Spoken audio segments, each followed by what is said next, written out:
जय गुरु जी संगत जी। गुरु जी इस रहमा चैनल पे आप सभी संगत का स्वागत है। श्रावण मास की आप सभी संगत को हार्दिक शुभकामनाएं। संगत जी महाराज हमेशा से कहते थे कि शिव पुराण पढ़ा करो, पढ़ नहीं सकते तो जरूर सुना करो।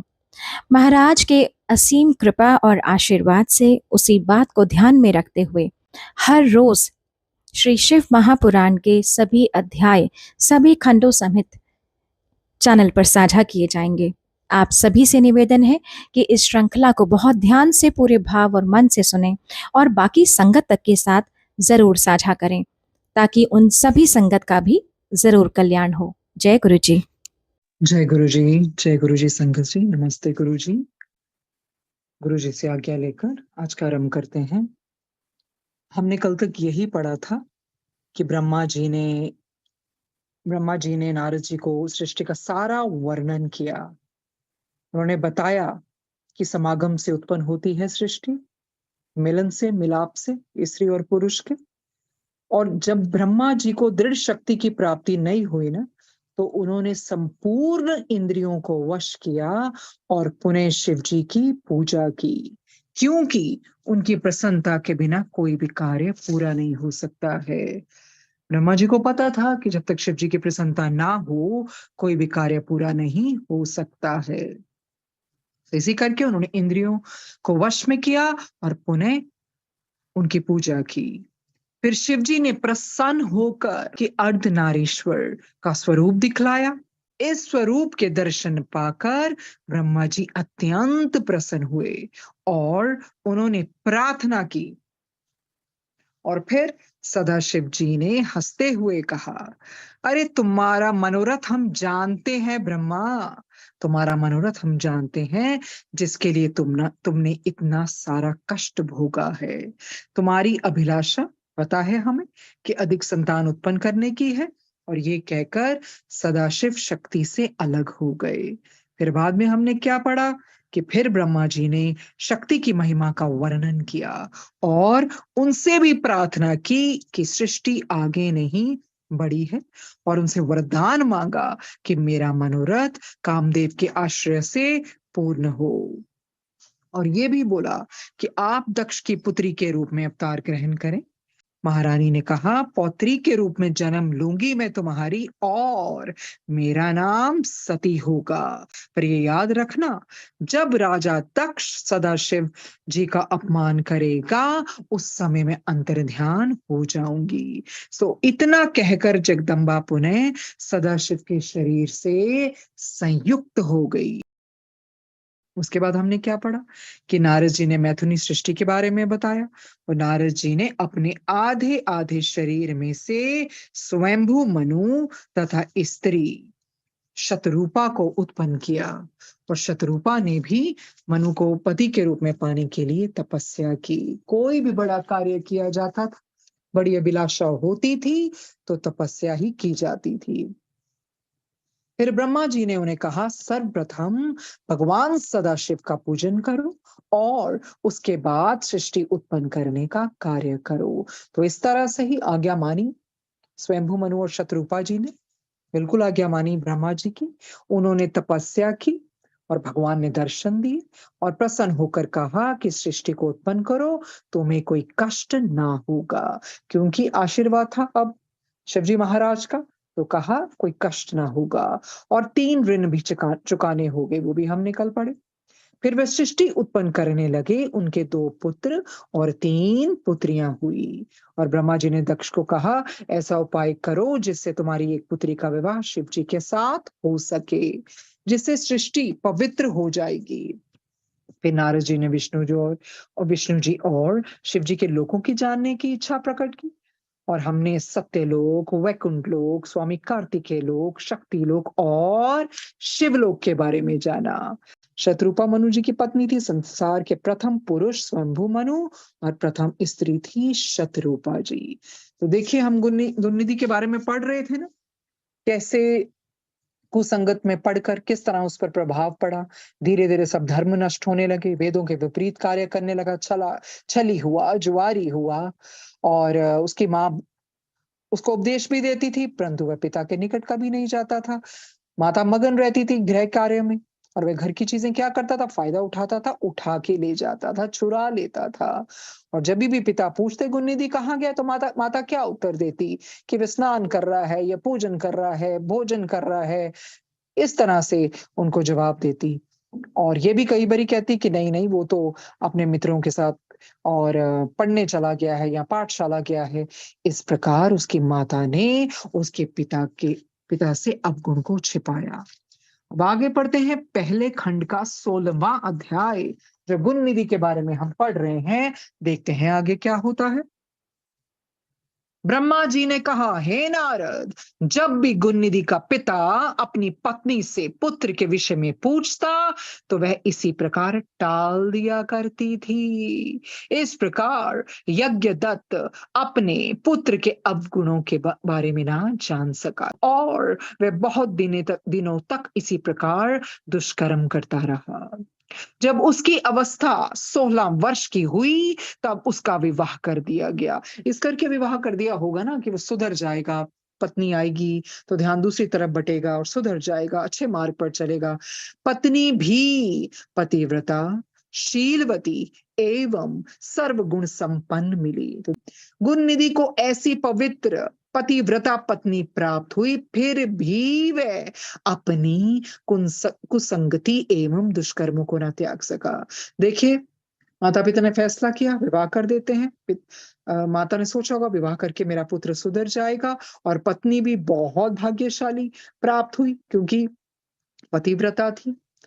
पर फिर भी गुण निधि ने अपने रास्तों को नहीं छोड़ा, कुसंगति को नहीं छोड़ा, दुष्कर्मों को ना त्याग सका। उसकी माता उसकी माता सदैव सदुपदेश देती तथा भिन्न भिन्न प्रकार की कथाओं द्वारा उत्तमोत्तम दृष्टांत देती हुई कहती, हे गुण निधि, तुम ही हमारे एकमात्र पुत्र हो, इसलिए दुष्कर्मों को त्याग दो। देखिए, माता तो यही चाहती थी ना, मेरा बेटा अच्छे रास्ते पर चले।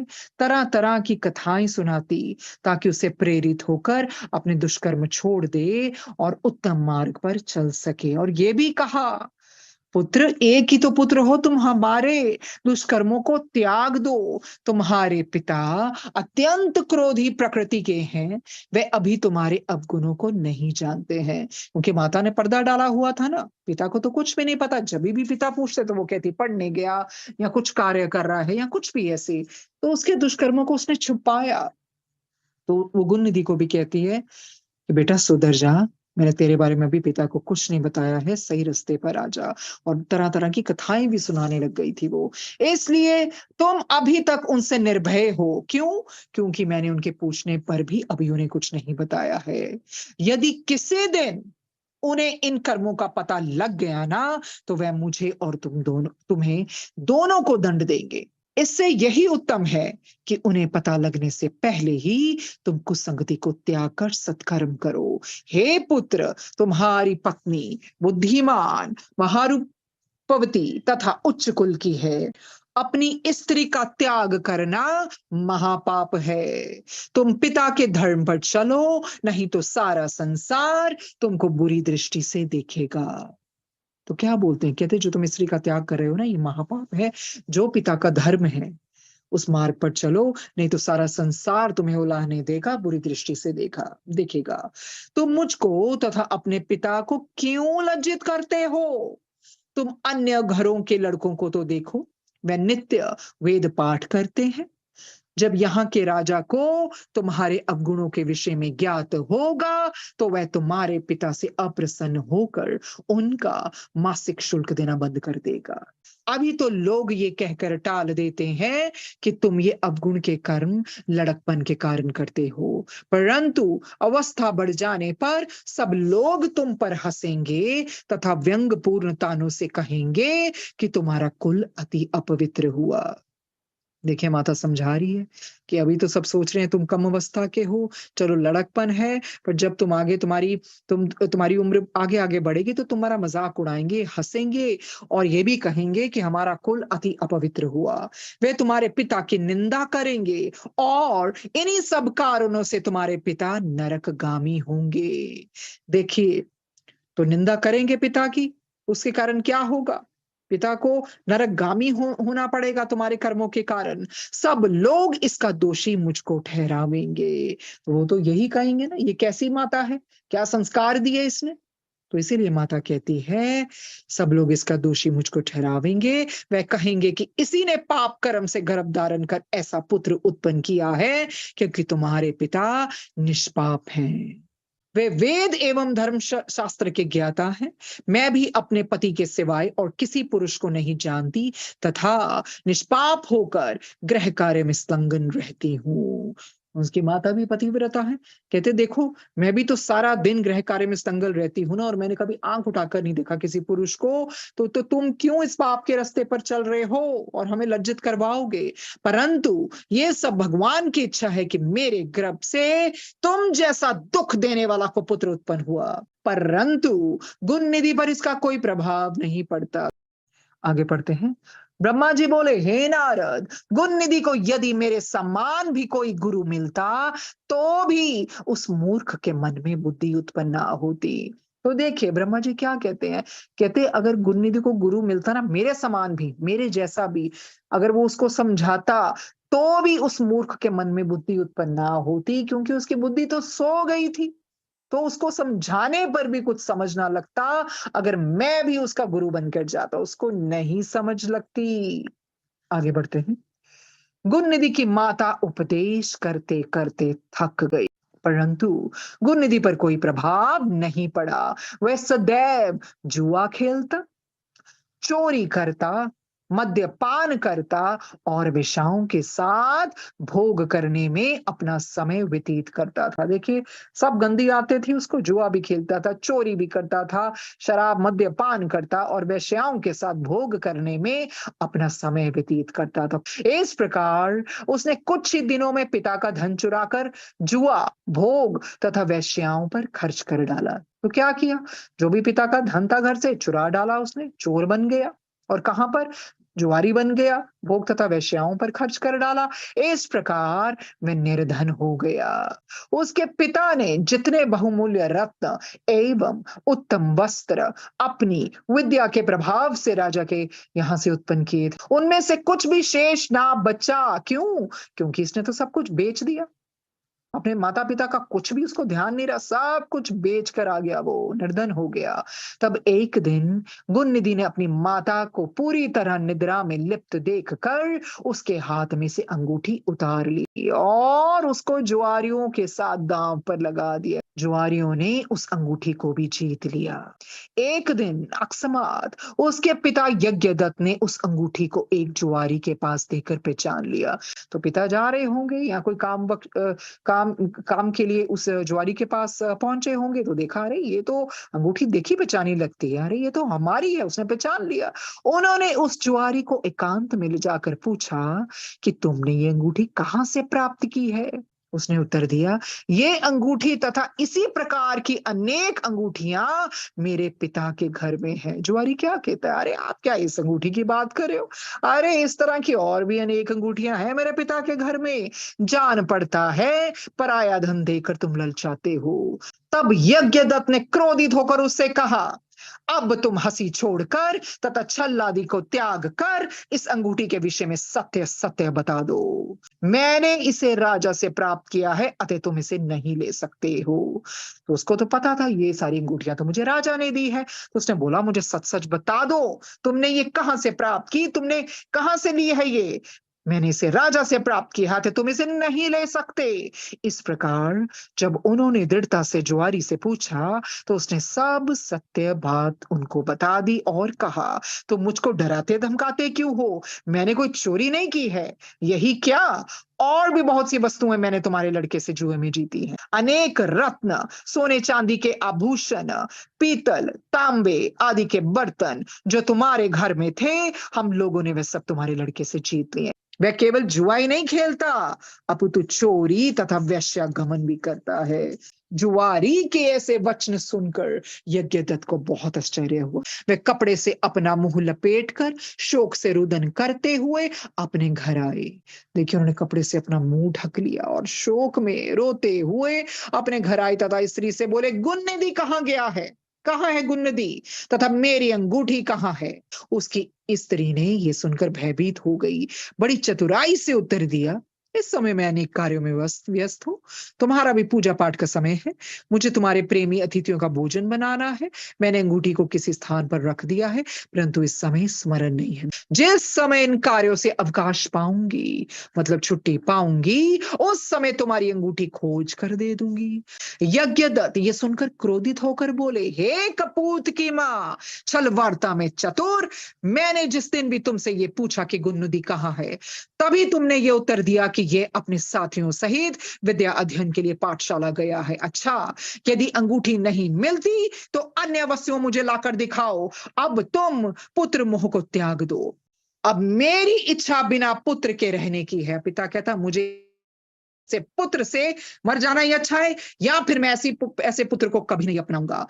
मुझे ऐसी संतान की आवश्यकता नहीं है। अब तुमको यही उचित है कि हाथ में कुश एवं जल लेकर लड़के के नाम तिलांजलि छोड़ो।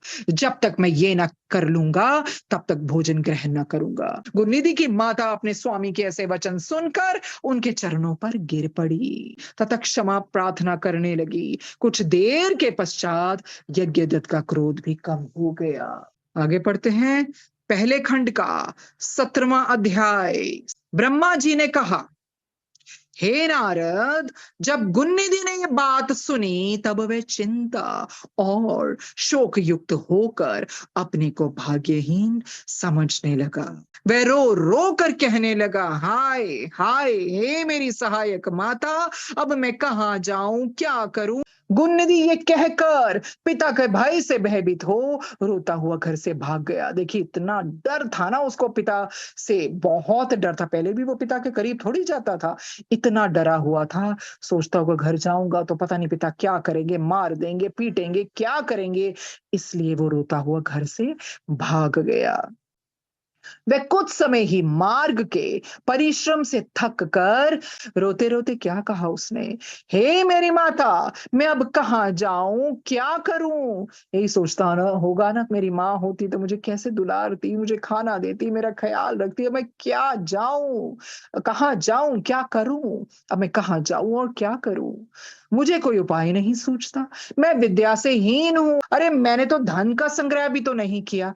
धन का संग्रह किया होता तो कहीं ना कहीं काम आ जाता, कुछ खाना ले लेता उससे। अब तो मैं भिक्षा मांगने के योग्य भी नहीं रहा। आगे पढ़ते हैं। गुणनिधि इस प्रकार भयभीत होकर रुदन करते करते अचेत होकर पृथ्वी पर गिर पड़ा। सूर्यास्त का समय हो गया। कुछ समय पश्चात वह सचेत होकर पुनः इसी चिंता में डूबा हुआ था कि इतने में एक शिव भक्त पुरुष शिव जी की पूजा के लिए उधर से निकला। देखिए, जब उसको होश आया ना, तो उसने क्या देखा, शिव भक्त जो शिव जी की पूजा के लिए उधर से निकला, उसके पास पूजन के लिए अनेक प्रकार की सामग्री तथा शिव जी के लिए भांति भांति के नैवेद्य भी थे। उसके साथ कुछ अन्य शिव भक्त भी थे। उस दिन शिवरात्रि थी, जिसमें मनुष्य व्रत करके मुक्ति प्राप्त करते हैं। ये शिवरात्रि सब व्रतों में श्रेष्ठ, अत्यंत सुखदायक, स्वयं शिव जी को अति प्रिय है। मूर्ख भी इस व्रत को करके अपने मनोरथ सिद्ध कर चुके हैं। जिस प्रकार शिव जी समस्त देवताओं को सुख प्रदान करते हैं, उसी प्रकार ये व्रत भी मनुष्य को सुख प्रदान कर इस अपार संसार के ऋणों तथा बंधनों से मुक्त कर देता है।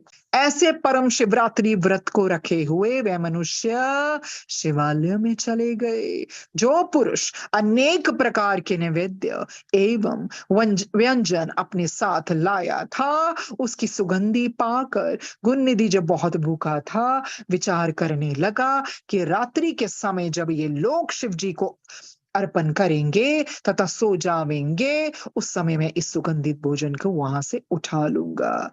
गुणनिधि अपने मन में ये विचार कर उन्हीं लोगों के साथ चल दिया तथा शिवालय के ऊपर जाकर ठहर गया। शिव भक्त ने सच्चे हृदय से अनेक प्रकार से शिव जी की पूजा की। फिर वह भक्ति में खोकर नृत्य करने लगा। गुणनिधि ऊपर से ये सब देखता रहा। वह अपने मन में कहता था कि यदि इनकी दृष्टि क्षीण हो जाए तो मैं अपना काम करूं। कुछ समय पश्चात वे सब शिव भक्त ऊंघ गए। तब गुण निधि सबको निद्रावस्था में देखकर शीघ्र ही शिवालय में जाकर धीरे धीरे दबे पांव नैवेद्य के पास जा पहुंचा। तो धीरे से अपना वस्त्र फाड़कर बत्ती बनाई को जलाया। उसके प्रकाश में सब व्यंजन उठा लिए। प्रकाश हुआ, नजर आने लगा, व्यंजन उठा लिए तथा उन्हें लेकर वहां से वह प्रसन्नता पूर्वक शीघ्र ही बाहर निकल गया। प्रसन्नता तो होनी थी, अरे अब तो आराम से बैठकर खाऊंगा। परंतु चलते समय उसका एक पैर लेटे हुए किसी शिव भक्त के लग गया, जिससे वह उसी क्षण उठकर चिल्लाया तथा कहने लगा कि ये कौन चोर भागा जाता है, पकड़ो पकड़ो। नगर के रक्षक उस आवाज को सुनकर आ गए तथा गुण निधि को लक्ष्य कर उन्होंने बाण छोड़ दिया, जिससे आहत होकर वह पृथ्वी पर गिर पड़ा। देखिए, गुण निधि की किस्मत पे था ही नहीं कुछ खाना, क्योंकि कर्म ऐसे थे उसके। क्षण भर में वही उसकी मृत्यु भी हो गई। अस्तु, तब यमदूत पहुंचकर मुग्धर आदि भयंकर शस्त्र गुण निधि को दिखाते हुए उसे पापी जानकर बांधने लगे। देखिए, जब उसकी मृत्यु हो गई, अब कर्म ऐसे थे तो यमी आएंगे ना, यमी बांधने आएंगे ना। परंतु उसी समय शिव जी ने अपने गणों से कहा, यद्यपि गुण निधि ने अनेक पाप किया है। देखिए, ये है महाराज शिव जी, उसको यम बांधने आए, पर शिव जी ने अपने गणों से कहा, मुझे पता है भाई, मुझे पता है गुण निधि ने अनेक पाप किए हैं, परंतु वे शिवरात्रि का व्रत रखकर ना तो रात्रि भर सोया है और ना उसने हमारा निर्माल्य ही खाया है। देखिए, खाना तो वो चाहता था, बहुत भूख लगी थी, पर खा नहीं पाया, पैर लग गया। तो वो जो वो शिव जी के वो पूजा करने वाले थे, वो उठ गया। तो क्या हुआ, उसका व्रत हो गया ना, क्योंकि उसने तो खाया नहीं और रात्रि भर तो सोया भी नहीं था, क्योंकि वो यही जागता रहा, कब ये सोएंगे और कब मैं ये सब कुछ उठाऊंगा।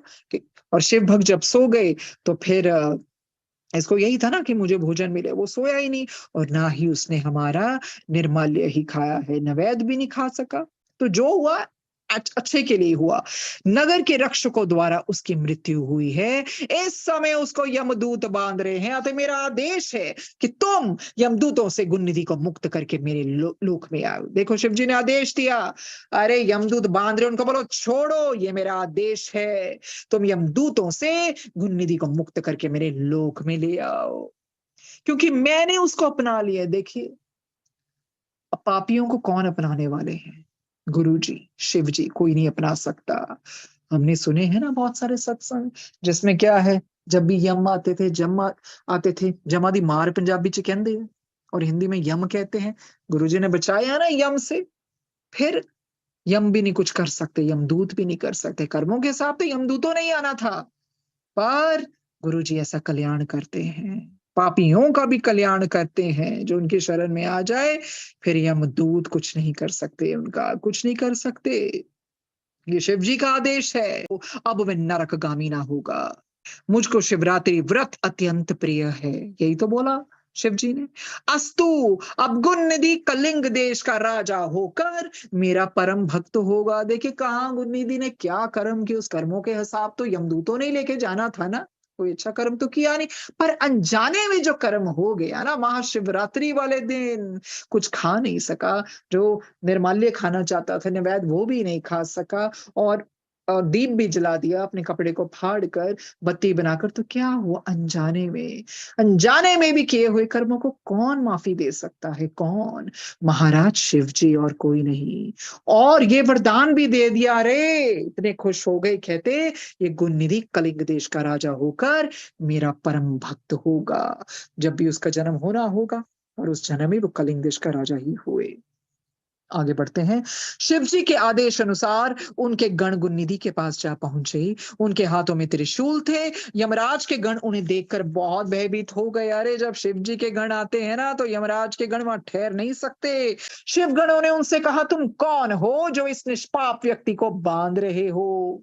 यमदूत ये सुनकर आश्चर्य के साथ कहने लगे, तुम कौन हो जो यम की अवज्ञा करके ऐसे पापी को छुड़ाते हो? तब शिव गणों ने उत्तर दिया कि हम उन शिव जी के गण हैं जिनका ध्यान ब्रह्मा, विष्णु आदि सब देवता करते हैं। यमगणों ने कहा, तुम्हारी आज्ञा उचित है, परंतु इसके पापों का विचार ना कर तुम इसे क्यों छुड़ा रहे हो? इसने अपने कुल की रीति को त्यागा है तथा वेद का अपमान किया है। हम इसकी मूर्खता को कहां तक कहें? देखिए, सारे कर्मों का साफ पता था ना उनको कि वेद को त्याग दिया, वेदों का अपमान किया, कुल रीति को त्याग दिया। अब इसकी मूर्खता को कहां तक कहें? इतना मूर्ख है, इसने कुछ अच्छा कार्य तो किया ही नहीं जिंदगी में। अरे ये सब पापियों का सिरमौर है। सबसे बड़ा पाप जो इसने किया वो ये है कि शिव निर्माल्य चोरी करके ले भागा और खाने लगा। तुम ये भी भली भांति जानते होगे कि जो कोई शिव निर्माल्य ग्रहण करता है उसको ऊपर से लांग जाता है अथवा किसी को देता है तो वह नरकगामी होता है। कहते शिव निर्माल्य को ग्रहण करना या ऊपर से लांगना या किसी को देना तो वो नरकगामी होता है। शिव जी पर चढ़ी वस्तु खाने की अपेक्षा विष पीना कहीं अच्छा है। इससे अच्छा तो विष पी लो, बजाय कि जो शिव जी के ऊपर चढ़ी वस्तु उसको खाएं। परंतु इस संसार में तो धर्म रखना ही बहुत कठिन हो गया है। शिव गणों ने यम गणों के मुख से ये शब्द सुनकर उत्तर दिया, हे यमदूतों, ये ब्राह्मण पुत्र निष्पाप हो चुका है। इसने सबसे बड़ा धर्म ये किया है कि इसने शिव मंदिर में जाकर अपना वस्त्र फाड़ा तथा उससे दिया जलाकर प्रकाश किया। दूसरा बड़ा धर्म ये किया कि शिवरात्रि को रात्रि दिन व्रत रखकर रात्रि भर जागरण किया, क्योंकि वो जागा रहा ना सारी रात, तभी तो जागरण किया। शिव जी का पूजन देखता रहा। अरे सब तो अच्छे कार्य किए और वो भी महाशिवरात्रि के दिन शिव का पूजन भी देखता रहा और उनके नाम श्रवण करता रहा। सुन रहे हैं आप?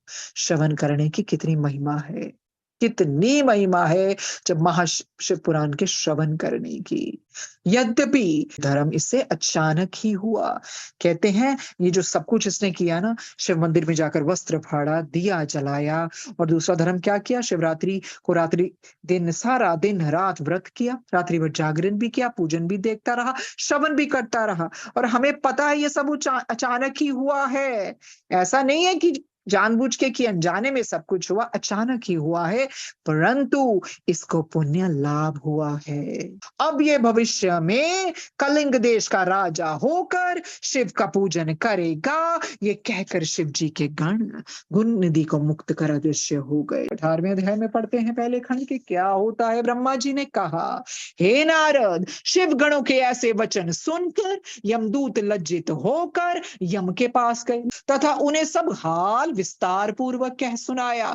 यम को भी ये सुनकर आश्चर्य हुआ। यमदूत तो इंतजार कर रहे थे, भाई ये बांध कर लाएंगे गुण निधि को, बड़े आश्चर्यचकित हो गए। फिर यम ने शिव जी को दंडवत कर अपने गणों को तीनों लोकों में फिरने का आदेश देते हुए ये कहा कि जो मनुष्य देह में भस्म लगाए हो, रुद्राक्ष धारण किए हो, शिवलिंग का पूजन करता हो एवं आराधन में डूबा हो अथवा छल से भी शिव जी का बाण तथा वस्त्र धारण किए हो तथा उसका शिव जी से किसी प्रकार का भी संबंध हो तो तुम उसको मुक्त कर देना और कष्ट मत देना। यमराज ने शिव जी की स्तुति करते हुए कहा, हे सदाशिव, आप मेरे पापों को क्षमा कीजिए क्योंकि ये अपराध मुझसे अज्ञान में ही हुआ है। इस प्रकार बहुत स्तुति करने के पश्चात यमराज भी चुप हो गए। स्तुति की ना भगवान की। ब्रह्मा जी बोले, हे नारद, गुण निधि यम गणों से मुक्ति पाकर विमान पर आरूढ़ होकर शिवलोक को चला गया। देखिए गुण निधि की शान, क्योंकि कृपा हो गई ना शिव जी की। यमगणों से मुक्ति पाकर विमान पर आरूढ़ होकर शिवलोक को चला गया। बहुत समय तक स्वर्ग में अनेक प्रकार के सुख भोग कर वे कलिंग देश का राजा हुआ। यही कहा था ना शिव जी ने, ये कलिंग देश का राजा होगा। वहां के पहले राजा का नाम इंद्र मुनि था। गुण निधि ने उसी के यहाँ जन्म लिया तथा कद्रम के नाम से प्रसिद्ध हुआ। वह शिव जी का अनन्य भक्त था। वो संस्कार तो होंगे ना फिर, क्योंकि शिव जी ने कृपा की, तो वो अनन्य भक्त था। जो भी शिव जी की भक्ति में लीन होते हैं, ये कृपा है परमात्मा की। इंद्र मुनि अपने पुत्र में राजा के समस्त लक्षण देखकर अपना संपूर्ण राज्य उसको सौंप कर रानी सहित वन में जाकर शिव जी की कठिन तपस्या करने लगे। कद्रम को पूर्व जन्म का स्मरण था, इसलिए वह समस्त शिवालयों में दीप दान करने लगा। उसने प्रत्येक मंडलेश्वर को आदेश दिया कि जितने भी शिवालय हो वहां दीपक जलाए जाएं और जो इस आज्ञा का उल्लंघन करे उसका सिर धड़ से अलग कर दिया जाए। गांव के स्वामी इस भय से दीपदान करने लगे। उसने अपनी नीति द्वारा जनता को प्रसन्न रखा। वह जीवन भर शिव जी के दीपदान से अचेत न रहा। जब उसकी मृत्यु हुई तब उस पुण्य से वह शिवलोक को प्राप्त हुआ। उसने शिवलोक में अनेक प्रकार के आनंद एवं सुख भोगे तथा शिव चरणों का ध्यान धरता रहा। इसके पश्चात उसने मृत्युलोक में जन्म लिया। मृत्युलोक यही है ना, पृथ्वी, जहां पर जन्म लिया जाता है। ब्रह्मा जी कहते हैं, नारद अब मैं तुम्हें अपने लड़के पुलसत्य के पुत्र का हाल सुनाता हूं। देखिए, ब्रह्मा जी के बहुत सारे पुत्र हुए हैं, उनमें से एक लड़के उनके पुलसत्य थे। कहते उनके बारे में बताता हूं। मेरे पुत्र पुलसत्य के विश्रवा नाम का एक पुत्र हुआ। विश्रवा के 3 स्त्रियां थी, वे तीनों ही विष्णु तथा शिव की भक्त थी। विश्रवा की सबसे छोटी पत्नी से विभीषण नाम का पुत्र उत्पन्न हुआ। विभीषण विष्णु का ऐसा भक्त हुआ कि वह इस अथाह संसार सागर से पार हो गया। विश्वा की मंजली पत्नी से 2 पुत्र रावण तथा कुंभकर्ण तुम्हारे शाप के फलस्वरूप उत्पन्न हुए। हमने शुरू में पढ़ा था ना महाशिव पुराण में, जो शिव जी के 2 गण ब्राह्मण के रूप में आए थे और जब स्वयंवर होने जा रहा था नारद जी का, जो बंदर का मुख हो गया, तो नारद जी ने बोला था ना श्राप देकर कि तुम्हारे पिता ब्राह्मण होंगे और अब उनकी पत्नी जो होगी तुम्हारी माँ राक्षसी होगी। तो देखिए, उसे फलस्वरूप ही रावण तथा कुंभकर्ण पैदा हुए। वे दोनों ही शिव के भक्त बनकर अनेक प्रकार के संसारी भोग विलासों में लिप्त हो गए। उनमें से रावण ने शिव जी की कठिन तपस्या कर उनसे वरदान प्राप्त किया। उसने तेज एवं प्रताप से संसार भर में राज्य किया। विष्णु भगवान ने उसका नाश करने के लिए स्वयं विभुज मानव अवतार लिया था। विष्णु भगवान जी आए थे ना राम बन के, वो नाश करना था, इसी कारण अवतार लिया जिसका नाम राम हुआ। परंतु वे रावण का नाश ना कर सके। तब उन्होंने शिव जी की आराधना की। देखिए, राम जी ने भी शिव जी की आराधना की थी। अपने कठिन तप से उसको प्रसन्न किया और शिव के अवतार अर्थात श्री हनुमान जी को साथ लेकर वानरों की सहायता से रावण वध किया तथा उसके वंश को भी मिटा डाला। हमने देखा था ना, जब वो 2 गणों को जो ब्राह्मण के रूप में आए थे उनको श्राप दिया था, तो विष्णु जी को भी तो श्राप दिया था ना, तुम वन वन घूमोगे पर ये वानर ही तुम्हारी सहायता करेंगे। तो वही हुआ ना, सारे वानरों ने सहायता की ना, और शिव जी भी स्वयं हनुमान जी का रूप लेकर आए थे सहायता करने। विश्वा की सबसे बड़ी पत्नी का नाम शक्तिला था। उसके उदर से गुणनिधि का जन्म हुआ था, जिसका वर्णन पहले किया जा चुका है। विश्वा ने पहले लंका में रहकर जो उचित था वह किया, फिर काशी में आकर घोर तपस्या की, जिससे शिव जी उस पर अत्यंत प्रसन्न हुए। शिव जी का वरदान पाकर वह अलकापुरी का राजा हुआ तथा दिक्पति के नाम से प्रसिद्ध हुआ। उसे राज्य करते हुए 1 कल्प व्यतीत हुआ। जब धनवान कल्प का आरंभ हुआ, उस समय विश्रवा ने तपस्या आरंभ की। उसने दीपदान की संपूर्ण विधि कंठस्थ करके उसमें बहुत ध्यान लगाया। अस्तु वे काशी में कठिन तपस्या करने लगा और हृदय के नेत्र खोलकर उसने शिव जी के दर्शन प्राप्त किए।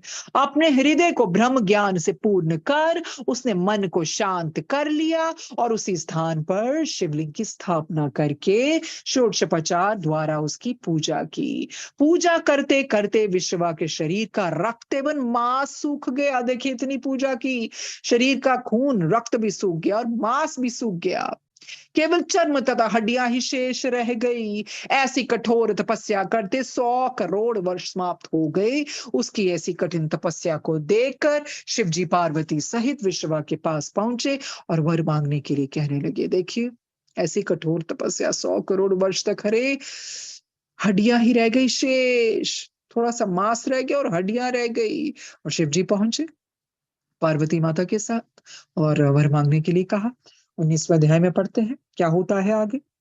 शिव जी ने विश्वा से कहा, अब इस तपस्या को छोड़कर अपनी इच्छा अनुसार वर मांग लो। यद्यपि वह शब्द सदा शिव ने उच्च स्वर से कहे थे, परंतु विश्वा ध्यान मग्न होने के कारण वो इतना ध्यान में मग्न था, उसको पता ही नहीं चला, आवाज सुनी नहीं, शिव जी के शब्दों को नहीं सुन सका। तब शिव जी ने उसके हृदय से अपनी मूर्ति हटा ली। देखिए, वो तपस्या जब करते होते थे ना, तो मूर्ति का ध्यान लगाते थे हृदय में, और वो हृदय से शिव जी ने मूर्ति क्यों हटा ली? ताकि ये अपनी उस अवस्था से, ध्यान की अवस्था से जो मग्न हुआ है, बाहर आ जाए। जब शिव जी ने उसके हृदय से अपनी मूर्ति हटा ली, दिक्पति ने उस समय आश्चर्यचकित होकर जब अपने नेत्र खोले, तो देखा कि शिव जी अपने पूर्व रूप से, जैसे कि वह सुन चुका था, सम्मुख खड़े हुए हैं। उनके वामांग में पार्वती खड़ी थी। ये देखकर वह अत्यंत प्रसन्न हुआ, परंतु अत्यंत प्रकाशवान तेज को देखने की शक्ति न होने के कारण उसने अपने नेत्र बंद कर लिए। इतने प्रकाशवान थे शिव जी, वो नहीं सहन कर सका, उसने अपने नेत्र बंद कर लिए।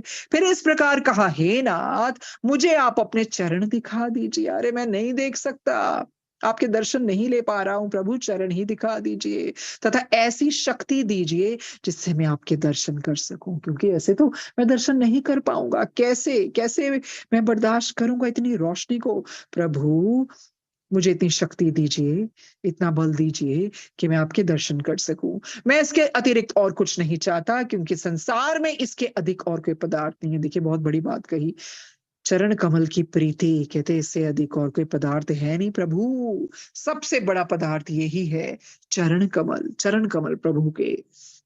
आगे बढ़ते हैं।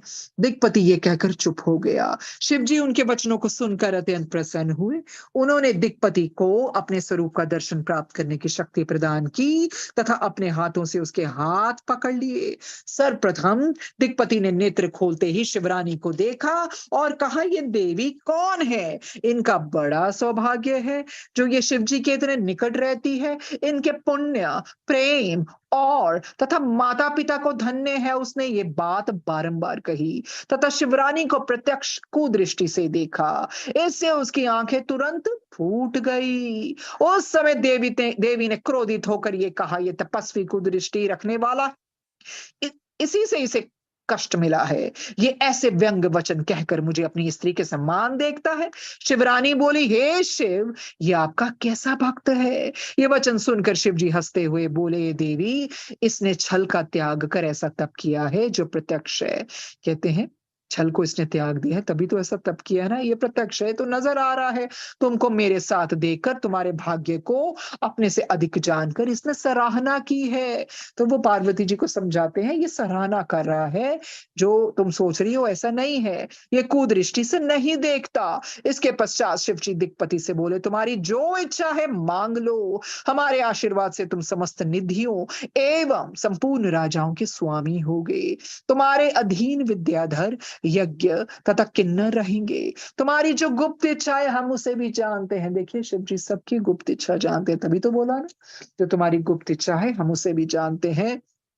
अस्तु, हम मित्र होकर तुम्हारे ही निकट रहेंगे, अर्थात कैलाश पर्वत पर निवास कर तुमसे अत्यंत प्रेम रखेंगे और तुम्हारी हर कठिनाई को दूर करते रहेंगे।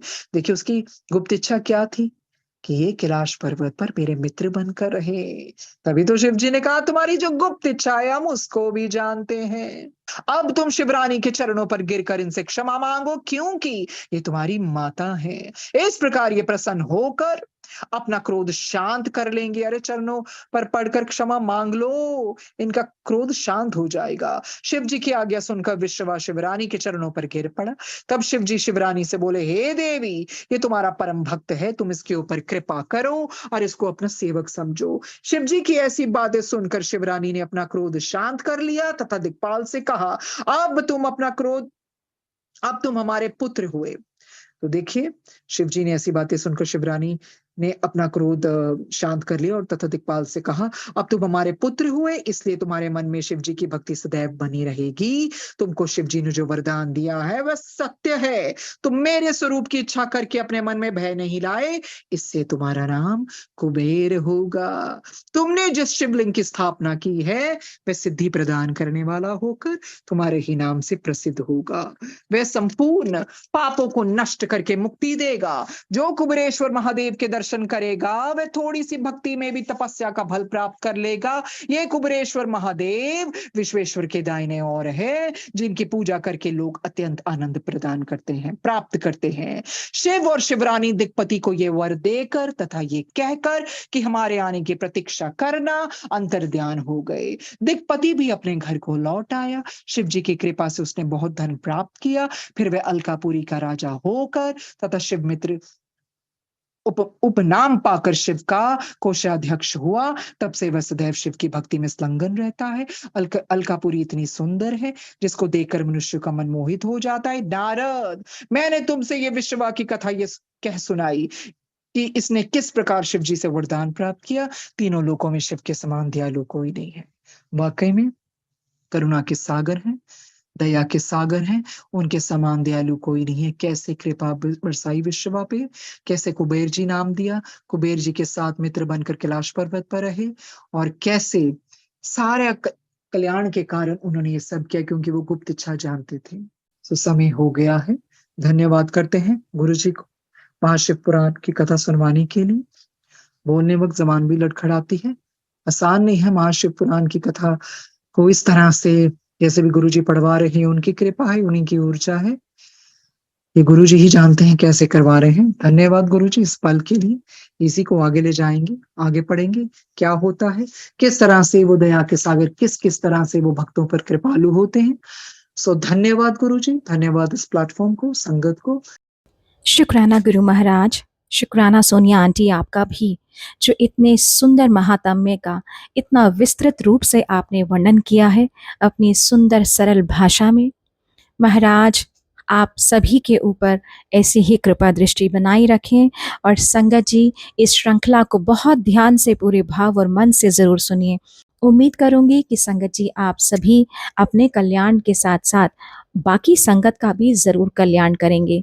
जो भी संगत अपने घर पर शिव महापुराण का पठन नहीं कर सकते हैं, तो उनके साथ ये वीडियो ज़रूर साझा करिए। कल फिर मिलते हैं एक नए अध्यायों के साथ। जय गुरु जी।